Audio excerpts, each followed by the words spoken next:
In the waning days of the Soviet Union, as the Iron Curtain rusted and the foundations of the communist state began to crack, a different kind of horror festered in the shadows of Rostov-on-Don. While the USSR grappled with economic stagnation, political disillusionment, and the slow unraveling of its ideological certainties, a far more intimate terror stalked the streets, train stations, and forests of southwestern Russia. This was the domain of Andrei Romanovich Chikatilo, a man whose name would become synonymous with depravity, whose crimes would shock a nation that had long denied the very existence of such monsters.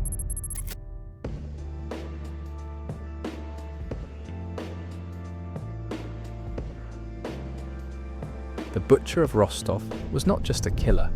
He was a product of his time, a man shaped by famine, war, shame, and a system that refused to see the evil in its midst until it was far too late. Chikatilo's story begins not in Rostov, but in the small Ukrainian village of Yabluchna, where he was born on October 16, 1936. His early years were steeped in suffering. The Holodomor, Stalin's man-made famine that starved millions of Ukrainians, left deep scars on his family. Chikatilo's mother told him harrowing tales of neighbours resorting to cannibalism to survive, stories that would later haunt his psyche. World War II brought fresh horrors. His father, Roman, was conscripted into the Red Army, only to be captured by the Germans. When he returned, he was branded a traitor, a stigma that clung to the Chikatilo name. Young Andrei, already a timid and awkward child, became a target for bullies. He suffered from chronic bedwetting, a humiliation that followed him into adolescence.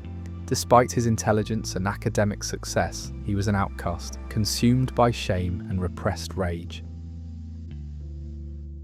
As an adult, Chikatilo seemed to escape his past. He studied Russian literature, became a teacher, and even married a woman named Faina in 1963. But beneath the surface, something was festering. His marriage was strained by his sexual dysfunction. He was largely impotent, unable to perform with his wife, yet tormented by violent fantasies. His first known murder came in 1978, though the true number of his victims may never be known. On December 22nd of that year, 9-year-old Yelena Zakotnova disappeared in Shakti, a town near Rostov. Her body was found 2 days later, mutilated and discarded near a river. The investigation was botched from the start. Police arrested Alexander Kravchenko, a local man with a criminal record, and extracted a forced confession. Kravchenko was executed in 1984, while the real killer remained free. For years, Chikatilo's bloodlust lay dormant. Then in 1981, it returned with a vengeance. Over the next decade, he would claim at least 52 lives. Children, teenagers, women, all lured to their deaths with promises of food, money, or shelter. His victims were often society's most vulnerable: runaways, sex workers, and the homeless. His methods were horrifyingly consistent. He would take them to secluded areas, forests, abandoned buildings, train yards, then attack them in frenzied stabbing sprees. He strangled some, mutilated others, often gouging out their eyes or slicing open their abdomens. Some victims were partially cannibalized. Chikatilo later claimed he was driven by a need for control, a way to finally dominate those he saw as weaker, just as he had been dominated in his youth.